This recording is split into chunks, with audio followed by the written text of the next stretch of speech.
ডাল সেদ্ধ। এরকম ফালতু রেসিপি দেখালে মানুষ তো কমেন্ট করবেই, তাই না? প্রায় কমেন্ট এসে। চুলাটা বন্ধ করে দেই। যে একটা ফালতু মহিলা কী সব কাঁচা কাঁচা খাবার দাবার খায়, কী সব হাবিজাবি রেসিপি দেখায়। ভালো লাগে, হাসি মজা পাই, কিন্তু আমি এটা মনের মধ্যে নেই না।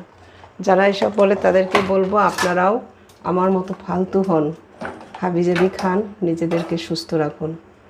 কি অবস্থা চারিদিকে, এত অসুস্থতা, মানে কি বলবো, ভয়ঙ্কর অবস্থা।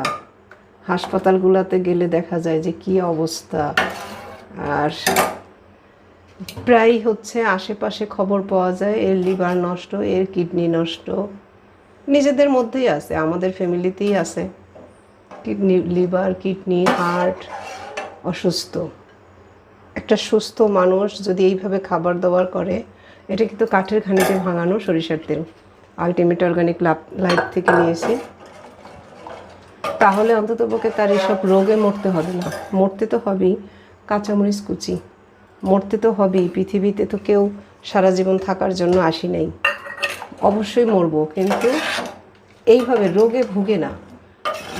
একজন হার্টের রুগী, একজন কিডনির রুগী, একজন ক্যান্সারের রুগী, লিভারের রুগী, সে নিজে কিন্তু শেষ পর্যন্ত বাঁচবে না, কিন্তু তার ফ্যামিলিটাকে একদম শেষ করে দিয়ে যায়। আর সে যদি চাকরি করে, তার অবসরের টাকা, তার জমানো টাকা শেষ করে, তার ছেলে মেয়েদের টাকাও সে শেষ করে দিয়ে তারপর সে চলে যায়।